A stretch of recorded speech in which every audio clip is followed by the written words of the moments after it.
Vision, control, strength, adeptness in tight spaces and composure, you need it all when you are on trolley duty at Asda. Fortunately for Dan Burn, he is now responsible for shepherding opposition forwards away from goal, instead of hefty trains of trolleys in bumpy car parks. The Newcastle United central defender's journey into the heart of Eddie Howe's Magpie Revolution has been as bumpy and unpredictable as traipsing a line of 40 trolleys from one shelter to the other.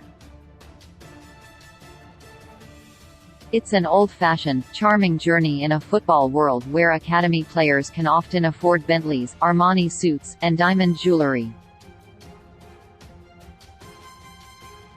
And when he walks out in front of 90,000 at Wembley Stadium and squares off against Erik ten Hag's purring Manchester United side, propelled by an almost unstoppable Marcus Rashford, Burn will be hoping he can derail the Red Devils' campaign like a bulky stone in front of a trolley train.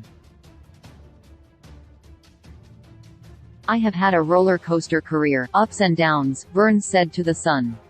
"It has not been plain sailing, but you use those experiences to give you a bit more drive. You want to prove people wrong." I was released from Newcastle when I was young. I was an 11-year-old kid who thought he was going to be the next Alan Shearer and the best in the world. So to get that knock as a kid, in that environment at school where everyone knew you were not at Newcastle anymore, had a big effect on me. In my teens, I played for Blyth Spartans. I also signed for New Hartley on a Saturday, and even then, I was not really getting a kick. I needed money to go and do things with my mates like the cinema, so I worked at Asda, earning £9 something an hour. When I went to Darlington, I was on £55 a week, and it cost me £80 a week in petrol, so I was in debt to my parents for a long time. I crammed 3 or 4 of the lads in the car so I could take £20 off them just so it could help. When I went to Fulham, I felt as though the lads who had been there since the academy had been given everything. I had grafted and felt that helped. Even when I was released by Fulham, there were not a lot of clubs interested. Only Wigan gave me a contract. A cut-price bargain, Burn was eventually plucked from Wigan Athletic by Brighton and Hove Albion. He quietly went about his business on the south coast but became extra special under Graham Potter. And when Howe was given permission to drop the best part of £110 million on a January transfer shopping spree, Burn was one of the first to be plucked from the Brighton shelf at a cool £13 million. I have never, ever thought I would be in this position.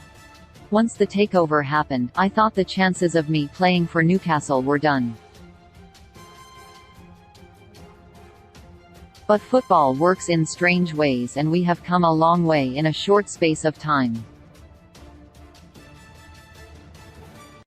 We have a lot of momentum and belief, but we must not get complacent.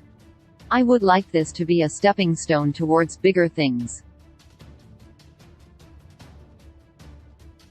This is my first major final, and the first win will be huge for the club.